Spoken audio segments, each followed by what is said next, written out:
Hello student, हम इस video में मासिक टेस्ट 2025 कक्षा 10वीं विषय गणित माह जुलाई का यह प्रश्न पत्र हल करेंगे, जिसमें पहला प्रश्न है सही विकल्प चुनिए।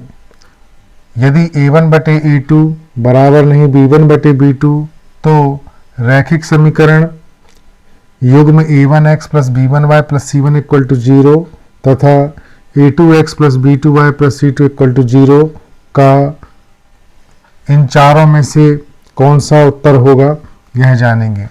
एक अद्वितीय हल होगा या कोई हल नहीं होगा या अंततः अनेक हल होंगे या इनमें से कोई नहीं। तो देखते हैं कौन सा ऑप्शन इसमें सही है।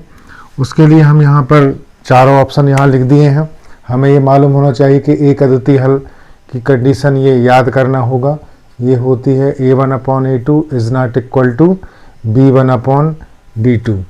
जब दो अनुपात बराबर नहीं होते तब एक अद्वितीय हल होता है, और जब दो अनुपात बराबर होते हैं a1 upon a2 b1 upon b2 और बराबर नहीं होता c1 अपॉन c2। जब दो अनुपात बराबर हो और तीसरा ना हो तो ऐसी स्थिति में कोई हल नहीं होता, और अंततः अनेक हल में तीनों अनुपात बराबर होते हैं। a1 upon a2 equal to b1 upon b2 equal to c1 upon c2। तो ये प्रश्न कई बार परीक्षा में आया है और टेस्ट में भी ये पूछा गया है। तो ये तीनों कंडीशन आपको याद रखनी पड़ेगी, अद्वितीय हल की, अनेक हल की और कोई हल नहीं की।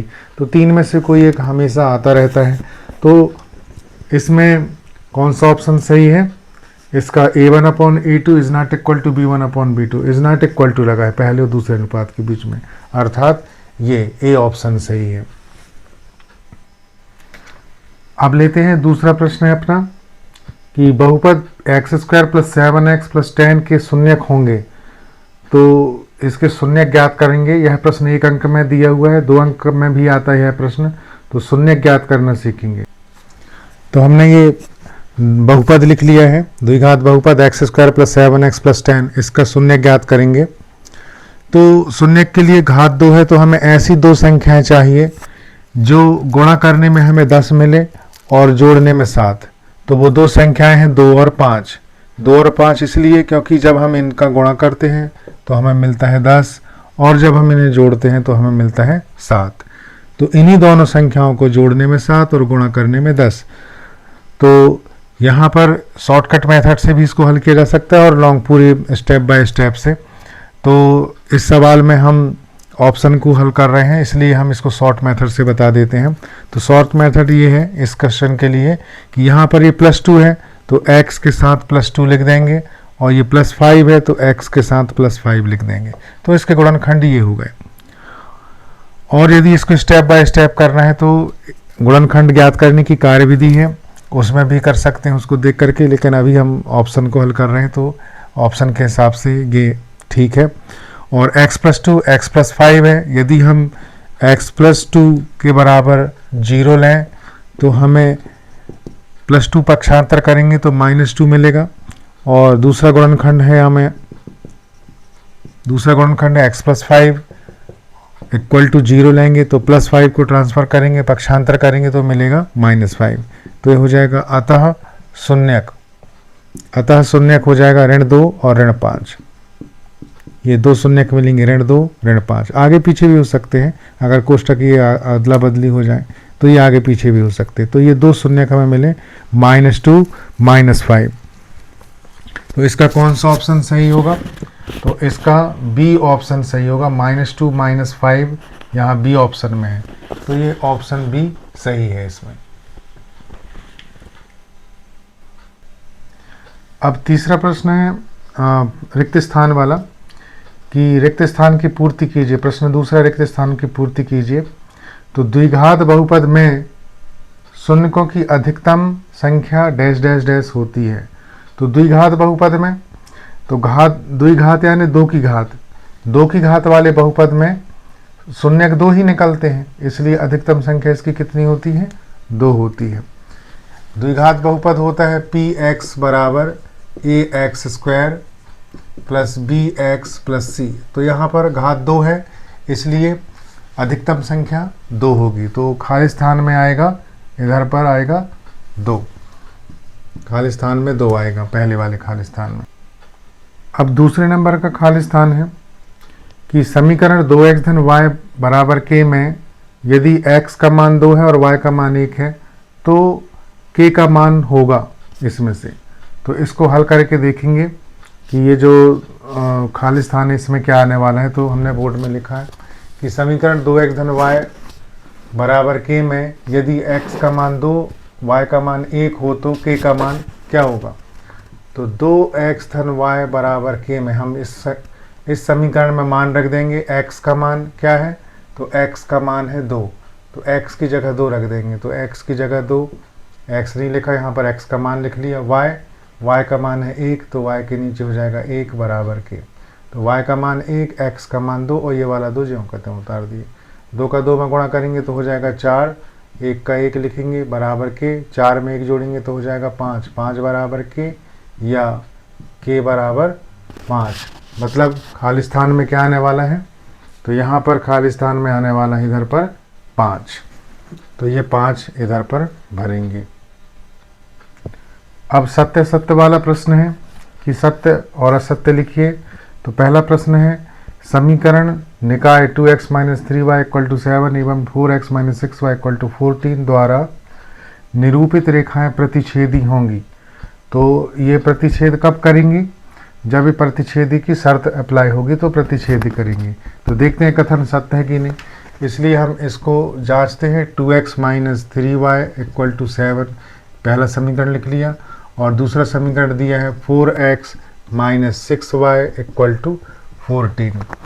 तो इनकी तुलना हम रैखिक युगपत समीकरण से करेंगे तो हमें a1 का मान प्राप्त होगा, b1 का मान प्राप्त होगा और c1 का मान प्राप्त होगा पहले इक्वेशन से, और दूसरे से इससे a2, ये b2 और c2। तो ये जो संख्याएं आप देख रहे हैं ये 2 ऋण 3 और ये 7 को पक्षांतर करके लिखेंगे। तो ये a का मान है 2, b का मान है, b1 का मान है ये ऋण 3, क्योंकि ये पहला समीकरण है, ये पहले नंबर का समीकरण है, इसलिए a1 b1 c1 कहलाएगा। और ये दूसरे नंबर का समीकरण है तो ये a2 b2 c2 कहलाएगा। तो a1 का मान यहाँ हो जाएगा, a1 का मान हो जाएगा 2, b1 का ऋण 3 और 7 को पक्षांतर करेंगे, क्योंकि पक्षांतर इसलिए करेंगे कि यहाँ पर रैखिक समीकरण का मानक रूप होता है ax + b y + c = 0। तो तीनों पद लेफ्ट साइड ही रहते हैं, बाएं तरफ रहते हैं, ax by और अचर उस साइड 0 रहता है। तो यहाँ पर 0 नहीं है, 7 है, तो 7 को हम पक्षांतर करेंगे तो धन 7 को इस तरफ लाएंगे तो ये हो जाएगा ऋण 7, पक्षांतर करेंगे। यहाँ पर रफ में बता देता हूँ 2x - 3y और 7 को इधर लेके आएंगे तो ऋण 7 हो जाएगा = 0, 7 का पक्षांतर कर लिए। तो x से x कट गया, y से y कट गया, तो ये a का मान हो गया, b का मान c। तो यहाँ पर 2 समीकरण है, तो ये हम पहला a, पहला b, पहला c। तो एक a1 का मान 2, b1 का मान ऋण 3, c1 का मान हो जाएगा ऋण 7 हो जाएगा। तो ये लिख लिए। अब दूसरे समीकरण के लिए, अब दूसरा समीकरण हम यहाँ पर लिखते हैं। दूसरे समीकरण है 4x - 6y = 14 है, 14 को ट्रांसफ़र करेंगे, पक्षांतर करेंगे इस साइड तो -14 हो जाएगा = 0। अब ये दूसरा समीकरण है, इसलिए दूसरा a, दूसरा b, दूसरा c यहाँ पर हो जाएगा इसका नोटेशन संकेत। तो x से x कट जाएगा तो a2 का मान 4, b2 का मान y से y कटने से b2 का मान ऋण 6 और c2 का मान हो जाएगा ऋण 14। तो यहाँ लिखना है a2 का मान है 4, b2 का मान है ऋण 6 और c2 का मान है ऋण 14। तो मान यहाँ पर निकालना जरूरी है इनके मान। तो ये a1 है, b1 है और ये c1 इस तरफ ला करके c1 बनेगा, ये a2 है, ये b2 है और इस 14 को इस तरफ लाएंगे तो ऋण 14 हो जाएगा, वो कहलाएगा c2 का मान। तो ये मान निकाल लेने के बाद में अब हम अनुपात ज्ञात करेंगे। तो a1/a2 पहला अनुपात a1/a2, तो ये a1 का मान, a1 के सामने a1 का मान, a2 के सामने a2 का मान, a2 का मान है 4, तो a1/a2 मतलब 2/4 ये हो गया। इसको सॉल्व करने पर 2/4 को काटेंगे, 2 से कट जाएगा, 2 एकम 2, 2 दूनी 4, 2 से कटेगा। अब b1/b2, तो b1/b2 b1/b2, तो ऋण 3 और ऋण 6 है, तो यहाँ पर ऋण 3 ऋण 6, b1 का मान ऋण 3, b1 का मान ऋण 3 है और b2 का मान है ऋण 6, तो b2 का मान है ऋण 6 उसके सामने लिखा।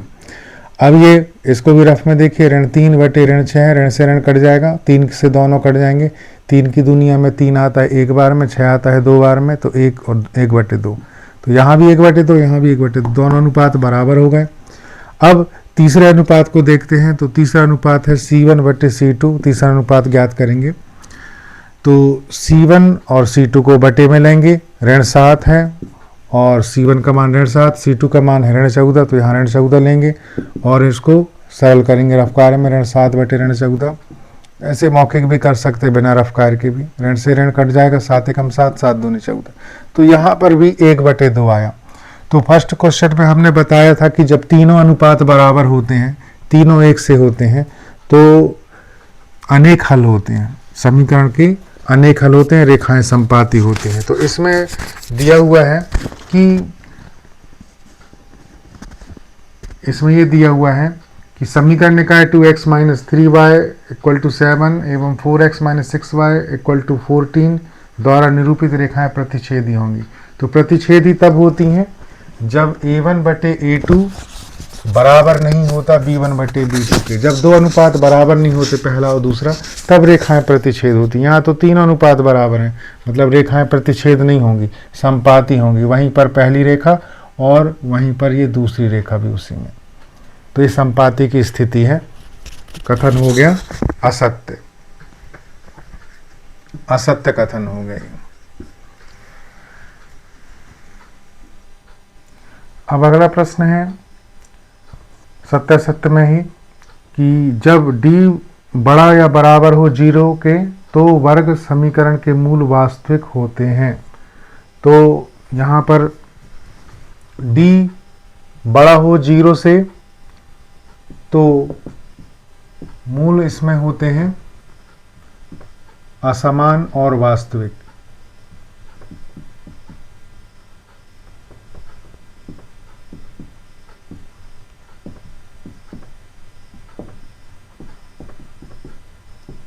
तो ये याद रखना है।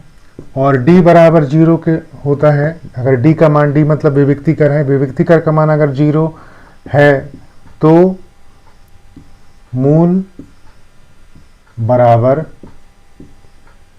होते हैं और वास्तविक।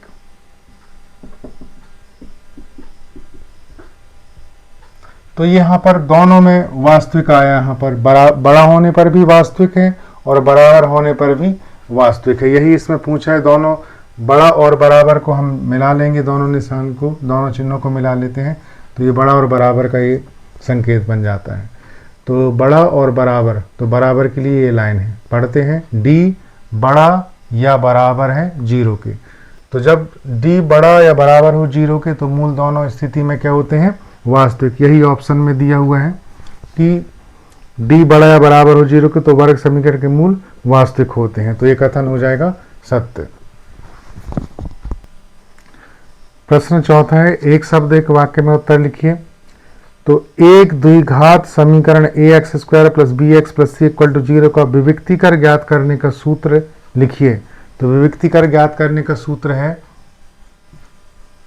विविक्तिकर को d से दर्शाते हैं, क्योंकि इंग्लिश में विविक्तिकर को डिस्क्रिमिनेंट बोलते हैं, तो d यहाँ पर है।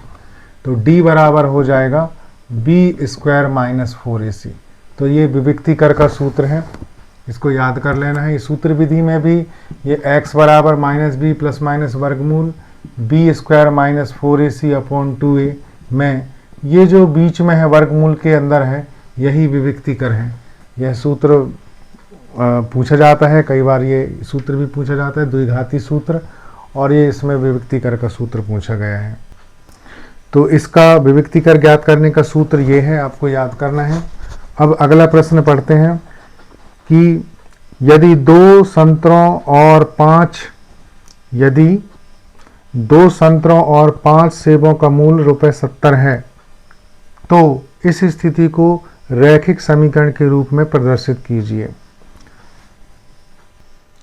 तो बोर्ड में हमने लिख दिया है ये सवाल कि यदि 2 संतरों और 5 सेबों का मूल ₹70 है तो इस स्थिति को रैखिक समीकरण के रूप में व्यक्त कीजिए। तो हमें संतरों की कीमत नहीं पता है, यहाँ टोटल 2 संतरा और 5 सेब खरीदने पर 70 रुपये पे करना पड़ेगा, 70 रुपये देना पड़ेगा।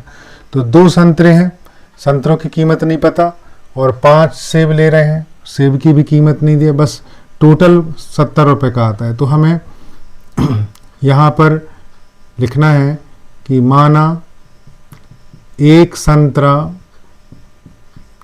रुपये X तथा 1 सेब रुपये Y का है, ऐसा मान लिया अपन ने। इसको 4 अंक के लिए भी हल करते हैं, ऐसे समीकरण है अध्याय 3 में, तो उसके हिसाब से मैं बता रहा हूँ, ऑप्शन के लिए भी और उसके हिसाब से भी पूरा ये समीकरण बनाना सिखा रहे हैं। तो 2 संतरे, जैसे कि उदाहरण के लिए हम अगर 1 संतरा आता है 10 का, एक उदाहरण 1 संतरा 10 का है, तो अगर हमें 2 संतरा लेना है तो 2 संतरा लेना है तो क्या करेंगे, हम 10 में 2 का गुणा कर देंगे, इन दोनों का गुणा कर देंगे। तो यहाँ पर संतरों की कीमत हमें नहीं पता, क्योंकि इस हिसाब से 70 है, तो ये कई ऐसे प्रकार हो सकते हैं जिस प्रकार से हम 2 संतरा और 5 सेब के लिए 70 रुपये बना सकते हैं। तो यहाँ 1 संतरा 10 का है, तो 2 संतरा कितने के होंगे, तो ये सिंपल इस तरह से आप याद कर लेंगे। तो 2 संतरा हो जाएंगे 2 × 10 अर्थात 20 रुपये की। लेकिन हमें ये नहीं पता है कि संतरों की कीमत कितनी है, इसलिए हमने यहाँ पर X मान रखा है। तो 2 संतरे कितने के हो जाएंगे, 2X के। तो 2 संतरे 2X के हो गए। और इसी प्रकार सेब के लिए भी हम समझ लेते हैं। तो यहाँ पर हम 1 सेब 10 का है, उदाहरण के लिए 1 सेब 10 का, तो हमें 5 सेब लेना है। तो 5 सेब लेना है, तो ये 5 का और 10 में गुणा हो जाएगा। तो 5 सेब कितने के कहलाएंगे, 5 × 10। तो यहाँ पर हमें सेब की कीमत अगर 10 है तो 5 × 10, लेकिन नहीं मालूम है, इसलिए हम यहाँ पर क्या माने हैं, उसके लिए Y माने हैं। 1 सेब रुपये Y का है, तो यहाँ पर हमने उसको Y माना है। तो ये 5 का गुणा Y में करेंगे तो हो जाएगा ये 5Y। तो दोनों का टोटल मूल्य यहाँ पर हम 70 रुपये दे रहे हैं। तो टोटल करेंगे, संतरे का मूल और सेब का मूल का टोटल कितना है, 70 है। तो ये 70 है। ये एक रैखिक समीकरण बन जाता है। रैखिक समीकरण हो गए 2x धन 5y बराबर 70। तो 2 संतरे का मूल और 5 सेब का मूल का टोटल कितना है, ₹70। तो इसकी प्रैक्टिस करनी पड़ेगी। तो यदि यह सवाल आता है और इस टाइप के और भी सवाल हैं तो आप उनकी प्रैक्टिस करेंगे। तो जब हमें अज्ञात राशि जो रहती है उसको हम x और y मान करके इसको समीकरण बना सकते हैं। तो ये हो गया अपना 2 संतरे और 5 सेब वाला मूल क्वेश्चन। अब अगले प्रश्न में आते हैं। प्रश्न 5वां, सही जोड़ी में लाइए। तो यहाँ सही जोड़ी है, 4 दिए गए हैं और इधर पर 6 ऑप्शन है इसके, एक तरफ 4 है और दूसरी तरफ 6 हैं। तो देखना है किसकी सही जोड़ी क्या है। तो इसको बोर्ड में लिख लेते हैं। हमने सही जोड़ी का ये प्रश्न लिख दिया है, प्रश्न 5वां। अब इसको सही जोड़ी मिलान करेंगे कि द्विघात बहुपद ax² + bx + c के शून्यकों का गुणनफल। तो शून्यकों का गुणनफल क्या होता है, शून्यकों का गुणनफल ये c/a होता है। ये सूत्र है इसका, आपको ये सूत्र याद करना है, गुणनफल c/a। और अगर ये योगफल लिखा होता तो योगफल का भी आपको याद रखना है, योगफल होता है -b/a। तो योगफल और गुणनफल के दोनों सूत्र याद करना है। c/a है क्या, इसका गुणनफल, और ये योगफल है। तो ये पहला ऑप्शन ये हो गया सही, पहले का तीसरा हुआ। और दूसरा रेखीय बहुपद है। तो इनमें से रेखीय बहुपद कौन सा है, तो रेखीय बहुपद की परिभाषा मालूम होना चाहिए कि रेखीय बहुपद घात 1 वाले बहुपद को रेखीय बहुपद कहते हैं। तो एक बहुपद ये है और दूसरा ये है, तो इसमें घात 2 लगी है और इसमें घात कुछ नहीं है, तो हम 1 मानेंगे। तो रेखीय बहुपद का ये उत्तर कहलाएगा, ये तो द्विघात बहुपद कहलाए। तो 2 हो गए, ऑप्शन 2 सही हो गए।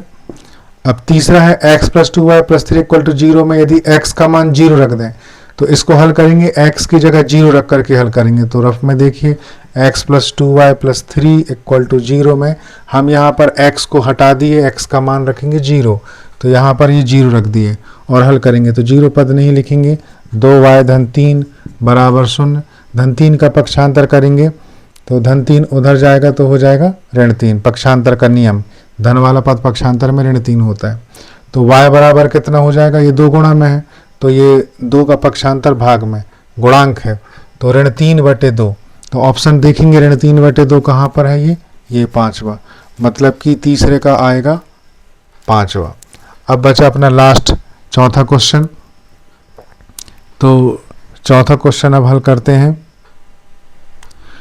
चौथा क्वेश्चन है x² - 1 के मूल। अब 2 ऑप्शन बचे हैं यहाँ पर, अपना ये भी हो गया है। अब ये तो हो ही नहीं सकता क्योंकि ax² + b है, यहाँ पर तो है नहीं, पर इसको हल भी कर लेते हैं। x² - 1 = 0। तो हल कैसे करते हैं, देखिए x² - 1 को लिख सकते हैं 1² = 0, ये रफ कार में करना है। और ये ऐसा लिखने से एक सूत्र यहाँ पर बन जाता है a² - b² वाला, क्योंकि ये x² यानी a² का रूप बन गया, 1² यानी b² का रूप बन गया, बीच में माइनस। तो a² - b² क्या होता है, तो पहले कोष्टक में a - b और दूसरे कोष्टक में a + b। तो ये सूत्र कई बार कई क्वेश्चन में लगता है, इसलिए इसको भी याद करना है। तो यहाँ पर a की जगह x कहलाएगा और b की जगह 1, मान से तुलना करेंगे तो वर्ग से वर्ग कट जाएगा, a का मान x, वर्ग से वर्ग कट जाएगा तो b का मान 1 तुलना करने से। तो a का मान x है और b का मान 1 है, मान यहाँ प्रतिस्थापित कर देंगे। a का मान क्या कहलाएगा, a का मान है x, ये वर्ग नहीं लगा तो यहाँ वर्ग नहीं लगाएंगे, -b, b का मान क्या है 1, और a + b, तो a + b फिर से a का मान है यहाँ x और b का मान है 1। सूत्र में प्लस है तो प्लस लगाना, सूत्र में माइनस है तो माइनस लगाना। तो x - 1 x + 1। अब ये x - 1 x + 1 हुए, अब इन दोनों के बराबर 0 लेना है। तो यदि हम x - 1 के बराबर 0 लेते हैं तो पक्षांतर करने से ऋण 1 का पक्षांतर करेंगे, पक्षांतर का नियम, तो धन 1 हो जाएगा। और पुनः यदि दूसरा गुणनखंड है अपना x + 1 = 0 लेते हैं दूसरे गुणनखंड के बराबर, तो धन 1 का पक्षांतर करेंगे तो हमें क्या मिलेगा, ऋण 1। तो 1 मिला 1 और दूसरा मिला ऋण 1, तो धन 1 ऋण 1। तो धन 1 ऋण 1 का कौन सा ऑप्शन है, ये ऑप्शन सेकेंड। तो ये है इसका ऑप्शन। तो परीक्षा में आपको ऐसे लाइन नहीं खींचना है, ये तो मैंने आपको रफ में समझाया, इसको आपको इस तरह से करना है। इसका स्क्रीनशॉट लेकर के आप नोट कर सकते हैं। इसको इस तरह से देंगे आप आंसर। तो पहले का कौन सा ऑप्शन है अपना, तीसरा, तो यहाँ पर पहले का तीसरा ऐसा लिख देंगे। और दूसरे का कौन सा है, पहला, दूसरे का पहला हो जाएगा। तीसरे का कौन सा ऑप्शन है, तीसरे का है 5वां, तो तीसरे में से 5 लगा देंगे। और चौथा ऑप्शन किसका है, कौन सा है, दूसरा, तो चौथे का दूसरा। या तो फिर आप पूरा ये कॉलम मिटा करके इसके सामने इसका ऑप्शन, इसके सामने इसका ऑप्शन ये लिख दें, या तो आप ऐसा कर सकते हैं, दोनों एक्सेप्ट हैं, दोनों सही हो जाएंगे। अब 2 अंक वाला प्रश्न आ गया 6वां। जांच कीजिए कि निम्न द्विघात समीकरण है या नहीं। तो ये व्यंजक दिया हुआ है x + 2 होल घात 3 बराबर 2x, कोष्टक में x घात 2 ऋण 1। तो इसको हल करने से द्विघात समीकरण बनेगा कि नहीं, यह देखना है। तो इस समीकरण को यहाँ ले लेते हैं, हल करके देखते हैं। x + 2 whole cube = 2x x² - 1। तो सूत्र से इसको हल करेंगे। x + 2 में यहाँ x + 2 होल घात 3 है, तो इसमें सूत्र लगेगा a + b होल घात 3। तो a + b होल घात 3 के रूप में यहाँ x + 2 a + b घात 3 है, घात 3। तो इसका सूत्र आपको पता होना चाहिए इस प्रश्न के लिए। तो इसका हल है, गुणनफल है a की घात 3 धन 3 a की घात 2b धन 3 a b की घात 2 धन b की घात 3। अब इसमें a का मान है x और b का मान है 2। तो यहाँ पर हम पहले इसी को कैलकुलेट कर लेते हैं, x + 2 होल क्यूब को। तो यहाँ पर वैल्यू रखेंगे, a का मान x कहलाएगा, b का मान 2 कहलाएगा। तो मान यहाँ पर रखने पर a की घात 3 अर्थात x की घात 3 3 a की घात 2, तो a में घात 2 मतलब ये a का मान x है, तो x में घात 2 b, तो b का मान है 2, तो यहाँ पर 2 लिख लेंगे, प्लस 3 ए का मान फिर आ गया, तो ए का मान है x, b की घात 2, तो b का मान है 2, तो 2 की घात 2 धन, कोष्टक में लिख सकते हैं संख्याओं को, ज़्यादा अच्छा रहेगा, और b की घात 3, 2 की घात 3, क्योंकि b का मान 2 है तो यहाँ पर b की घात 3 है तो यहाँ 2 की घात 3 हो जाएगा, b का मान रख दिया। इस अकेले को भी हल कर लिए तो इसी में नंबर मिल जाएगा, कुछ नंबर तो मिलेगा, अगर पूरा सही कर लेते तो पूरे नंबर मिलेंगे। तो चलिए अब इसको आगे बढ़ाते हैं। x की घात 3 धन, पहले यहाँ पर ये कोष्टक खोलेंगे तो ये 2 और 3 का गुणा हो जाएगा, क्योंकि कोष्टक का मतलब गुणा, 3 दूनी 6 x स्क्वायर धन 3, इसको भी हल कर लेते हैं। यहाँ पर 2 की घात 2, तो 2 की घात 2 यानी 2 गुणित 2 होता है, और 2 का 2 में गुणा करने से कितना मिलता है 4, तो 2 की घात 2 मतलब ये 4 कहलाया, तो 4 का गुणा हो जाएगा 3 से, तो 4 तिया 12, 12 और x का x लिखेंगे, और 2 की घात 3, तो 2 की घात 3 में लिखना है 2 गुणित 2 गुणित 2, 2 3 बार, 1 2 3, अगर ये 2 की घात 5 होता तो 5 बार लिख देते हैं, अभी 3 है तो 3 बार, तो 2 दूनी 4, 2 का 2 में गुणा करने से 4 आया, और गुणित 2, एक और 2 का गुणा कर देंगे तो 4 दूनी 8, तो यहाँ मिल गया 8। तो ये x प्लस 2 होल क्यूब हमें ये मिल गया x cube plus 6 x square plus 12x plus 8। तो अब सवाल को ले लेते हैं, x प्लस 2 का whole cube equal to 2x x square minus 1, तो यहाँ पर इसका हल कितना आया है, तो इसका हल आया है ये, इसको यहाँ उतार लेते हैं, x cube plus 6x square plus 12x plus 8, और यहाँ पर ये कोष्टक खोलेंगे तो ये 2x का गुणा x स्क्वायर में, देखिए रफ 2x का गुणा होगा x स्क्वायर में, इसका गुणा इससे, कोष्टक खोलेंगे तो आपको पता है कि गुणा में घातें जुड़ती हैं, तो यहाँ पर x में घात 1 है तो गुणा में घातें जुड़ती हैं, अगर ये पद सजाती हैं तो घात 2 और घात 1 मिला के हो जाएगा घात 3, और ये 2 यहाँ पर कोई संख्या नहीं तो 1, तो 2 एकम 2, तो इसका 2x का x स्क्वायर में गुणा करेंगे तो 2x की घात 3 होगा, और 2x का गुणा होगा किससे, 1 से, ये ऋण हमने यहाँ पर लिख लिया, नहीं तो यहाँ ऋण एक भी लिख करके समझ सकते हैं। तो 2x का गुणा 1 से, तो 2x एकम 2x, तो इधर हो जाएगा 2x, तो कोष्टक खोलेंगे तो इसका इसमें गुणा कर दिया ये है, और इसका इसमें गुणा कर दिया, ये गुणा करके आया इतना। अब द्विघात समीकरण के रूप में लिखना है, तो द्विघात समीकरण का जो रूप है ax square plus bx plus c equal to 0, वहाँ 0 रहता है राइट हैंड साइड में, तो इन सबको इधर पर हम लेके आएंगे, तो x की घात 3 है ये, और घात 3 वाला पद और वो उस साइड है तो उसको इधर लेके आएंगे, पक्षांतर करेंगे, तो 2x की घात 3 इधर लाएंगे तो हो जाएगा ऋण 2x की घात 3। घात 3 वाले पदों को साथ साथ लिखना है, सजाती पद है घात 3 वाले, समांतर समान घात वाले पद को सजाती पद कहेंगे, तो x की घात 3 ये है और उस साइड है, इसको पक्षांतर करेंगे तो ऋण 2x की घात 3 होगा। अब इसके बाद में सजाती पद यहाँ लिख लिए हैं x वाला, x की घात 3 वाला, अब x की घात 3 के बाद x की घात 2 वाला ये है पद, 6x की घात 2 और घात 2 वाला ये सिंगल है, तो ये 6x स्क्वायर जब कहते हो। अब इसके बाद में घात 2 वाला हो गया, घात 1 वाला ये x घात 1 है, तो यहाँ 12x घात 1 वाला, और घात 1 वाला पद वो ऋण 2x उस साइड है, उसको इस तरफ पक्षांतर करेंगे तो ऋण 2x को यहाँ लाएंगे तो धन 2x होगा। तो घात 3 वाले 2 हैं, घात 1 वाला अकेला है, और यहाँ पर x वाले 2 पद हैं। अब बिना x वाला है ये प्लस 8, और कहीं नहीं है, इक्वल टू 0, तो दोनों पद इस तरफ आ गए तो उस तरफ 0 बचेगा, देखिए 2x की घात 3 ये है और ऋण 2x भी इधर ले आए तो वो ये आ गया, तो धन 2x, तो पूरे पद हो गए।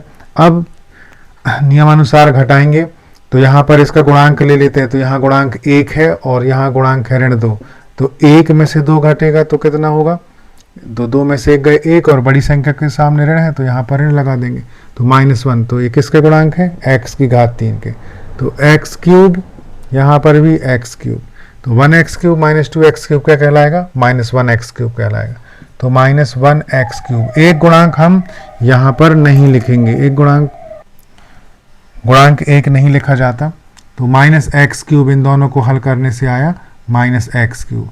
अब x स्क्वायर वाला ये सिंगल पद है तो ये किसी से जुड़ेगा, घटेगा नहीं, अब यहाँ पर x वाले दो पद हैं तो ये दोनों सजाती पद कहलाए, तो इसका गुणांक है -12 और इसका गुणांक है -2 दोनों। तो पहले वाले x का गुणांक है -12 और दूसरे वाले x का गुणांक है -2। तो -12 -2 कितना होता है? वो -10 होता है। धन ऋण में घटाते हैं, अलग अलग चिन्ह रहते तो घटाते हैं। तो 12 में 2 घटेगा कितना आएगा? 10। और बड़ी संख्या के सामने ऋण है तो यहाँ भी ऋण। 12 बड़ी संख्या है, 2 छोटा है, तो 12 के सामने ऋण है तो यहाँ पर ऋण 10 और ये किनके गुणांक है? x के। ओवेनिश लेकर के भी ऐसा x को ओवेनिश लेकर के समझ सकते हैं। फिर ये x वाले दोनों हो गए और 8 ये सिंगल है, अचर राशि, अचर राशि से घटेगा तो ये सिंगल है तो किसी से जुड़ेगा घटेगा नहीं, इक्वल टू 0।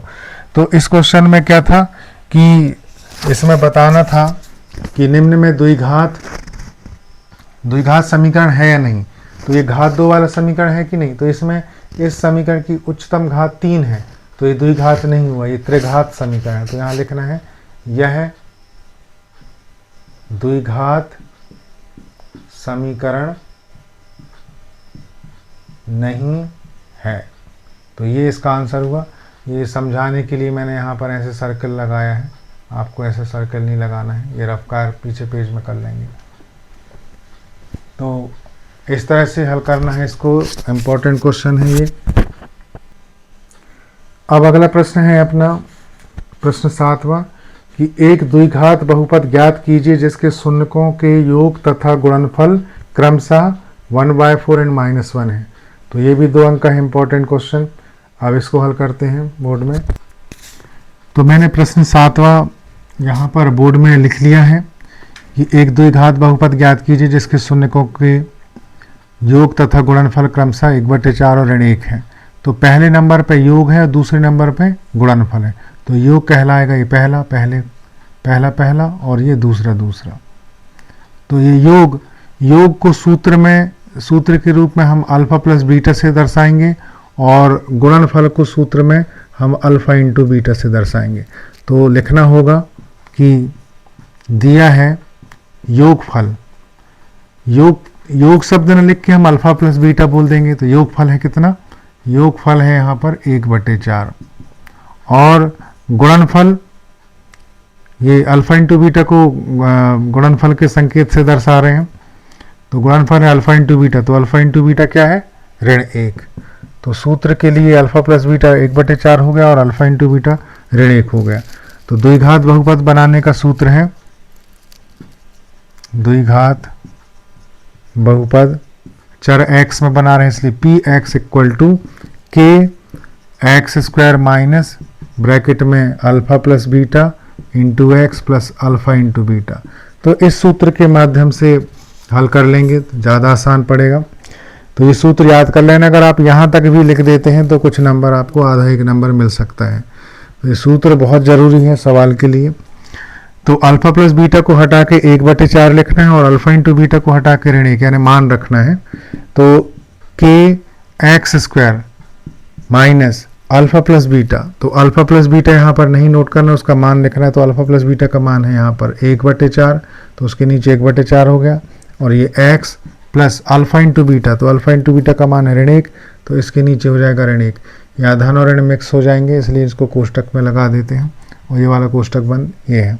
अब इसी को हल कर लेंगे, आंसर आ जाएगा = kx² माइनस यहाँ 1/4x, यहाँ ब्रैकेट ओपन करेंगे तो धन ऋण का ऋण 1। अब k को हटाना है, यहाँ 4 ऐसे पक्षांतर नहीं कर सकते हैं इसलिए हमने यहाँ पर 4 को हटाने के लिए यहाँ पर k रखा है। तो बटे में जो भी संख्या रहती है, हर में जो भी संख्या रहती है वही k का मान है।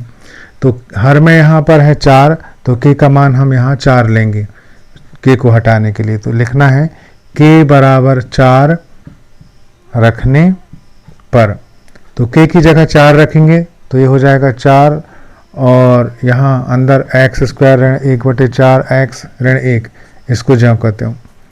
अब अगली लाइन में ये 4 का गुणा कर देंगे, यहाँ ब्रैकेट खोलेगा तो 4 का गुणा होगा x² में, 4 का गुणा होगा ऋण 1/4 में। तो 4 का गुणा हम करेंगे x² में, तो यहाँ हो जाएगा 4 और x² क्योंकि इसमें x ही नहीं है तो इसी के साथ में हम इसको गुणा करके लिख देंगे, या इधर पर एक्स स्क्वायर के सामने 1 है तो 4 एकम 4 और एक्स स्क्वायर का एक्स स्क्वायर, ऐसा समझ लेते हैं। और ये 1/4 का गुणा होगा ऋण 1/4 में, तो 4 का गुणा करेंगे अब अगला पद में ऋण 1/4, ऋण 1/4 एक्स में, तो 4 से 4 कट गए तो ऋण एक्स बचा, और ये 1 तो एक्स एकम एक्स, एक गुणांक नहीं लिखते यहाँ पर, तो एक गुणांक माना जाता है, लिखेंगे नहीं, तो ये माइनस एक्स कहलाए, 4 से 4 कट गया, -1x, -1 यहाँ 1 छुपा है। अब इसी 4 का गुणा करेंगे अंतिम पद में ऋण 1 में, तो 4 एकम 4, और ये बीच में यहाँ ऋण है तो ये ऋण, तो 4x² - x - 4, यह द्विघात बहुपद हमें ये शून्य का योगफल और गुणनफल के माध्यम से मिलता है। तो क्या किया हमने, अल्फा प्लस बीटा और अल्फा इंटू बीटा, यहाँ योग के लिए अल्फा प्लस बीटा संकेत बनाया, गुणनफल के लिए अल्फा इंटू बीटा बनाया, और ये द्विघात बहुपद का ये सूत्र आपको याद कर लेना है। अब इसमें मान रख दिए कि x² minus alpha plus beta का मान क्या लिया था 1/4 x, plus alpha into beta का मान क्या लिया था ऋण 1। फिर यहाँ कोष्टक खोलेंगे तो धन ऋण का गुणा हो जाएगा, धन ऋण का गुणा ऋण होता है, 1 का 1, बाकी संख्या जो कहते हैं। अब नीचे क्या है 4 है, तो k का मान 4, और अगर यहाँ नीचे कुछ भी नहीं होता, कोई प्रश्न भी ऐसे हैं जिसमें हर में कुछ नहीं है, तो वहाँ आपको k का मान 1 रखना है। तो हम यहाँ पर हर को हटाने के लिए 4 को हटाने के लिए k का मान 4 रखेंगे, तो k हट के यहाँ 4 हो गया, यहाँ पर k लिखा था तो 4 रख दिए, बाकी इसको जो करते हो, और ये जैसे बड़ा ब्रैकेट खोलेगा तो 4 का गुणा सम में हो जाएगा, तो 4 का गुणा x² में तो 4x² हो गया, 4 का इंटू 1/4 में तो 4 का इंटू 1/4 में, और इंटू माइनस भी है, तो 4 से 4 करके तो -1x, -1 यहाँ 1 छुपा है, और x ये, और ये -1 में तो 4 एकम 4। तो इस तरह से यह प्रश्न का हल हुआ 2 अंक के लिए। अब अंतिम प्रश्न है 8वां, कि 2 संपूरक कोणों में बड़ा कोण छोटे कोण से 18 अधिक है तो उन्हें ज्ञात कीजिए। तो अब इस प्रश्न को सॉल्व करते हैं। तो यह प्रश्न 4 अंक में पूछा जाता है। प्रश्न है सामने आपके, 2 संपूरक कोणों में बड़ा कोण छोटे कोण से 18 डिग्री अधिक है, उन्हें ज्ञात कीजिए। तो 2 संपूरक कोण, तो 2 संपूरक कोण ऐसे कौन से हैं, तो संपूरक का मतलब है ऐसे दो कोण जिनका टोटल कितना हो 180। जब 2 कोणों का योग 180 होता है तो उन्हें संपूरक कोण कहते हैं। तो ये 180 लाने के 180 तरीके हैं, बहुत सारे ऐसे 180 तरीके हो जाएंगे जिससे हम योगफल करके कितने ला सकते हैं 180, यानी कि 0 धन 180, फिर 1 धन 179, फिर इस तरह से 2 धन 178, इस तरह से बढ़ते जाएंगे। तो ऐसे 2 कोण कौन से होंगे जिसमें संपूरक होने के साथ साथ ये भी शर्त है कि बड़ा कोण छोटे कोण से 18 ज़्यादा हो, 18 अधिक हो।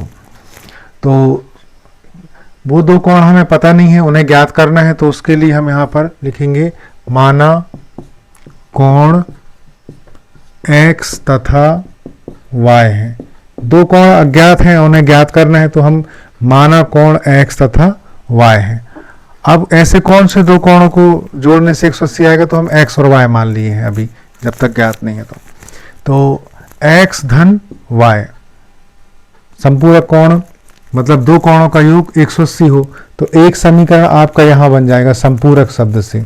संपूरक में जब 2 कोणों को जोड़ते हैं तो 180 होता है। तो ये 2 कोण x और y है, ये पहला समीकरण अपना ये बन गया। 2 समीकरण बना के उनको विलोपन या प्रतिस्थापन विधि से हल करेंगे। तो पहला समीकरण ये बन चुका है x + y बराबर 180। अब दूसरा समीकरण देखिए कैसे बनाना है। बड़ा कोण छोटे कोण से 18 डिग्री अधिक है, इस सेंटेंस से, इस वाक्य से दूसरा समीकरण बनेगा। तो बड़ा कोण हम x को मान लेते हैं। ये बड़ा कोण छोटे कोण से 18 डिग्री अधिक है, 18 डिग्री अधिक है। बड़ा कोण छोटे कोण से 18 डिग्री अधिक है। तो ये शब्दों को हम गणितीय कथन में बदल लिए। x बराबर y धन 18 क्या है, बड़ा कोण x, बड़ा कोण छोटे कोण से बड़ा कोण छोटे कोण से 18 डिग्री अधिक, अधिक मतलब ये प्लस है। तो ये एक समीकरण ये बन गया। समीकरण 2 x का मान है, x का मान y धन 18 है, x का मान हम समीकरण 1 में रख देंगे। तो बहुत सरल सवाल है ये। समीकरण 1 से x धन y बराबर 180। तो हम यहाँ पर x का मान रखेंगे समीकरण 1 में, तो x का मान है y धन 18, तो x धन y बराबर 180। समझाने के लिए इसको दोबारा लिख लिए।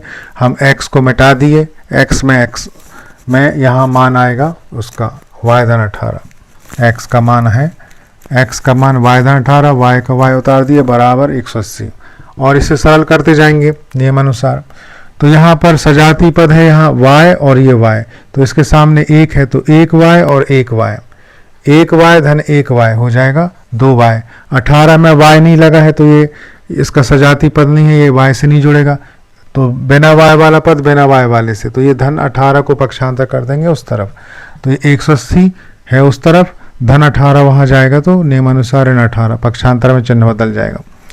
अब 2y बराबर 180 में 18 घटा देंगे तो 10 में से 8 गए 2, 7 में से 1 गए 6 और यहाँ 1, 162 आएगा। 2y बराबर 162।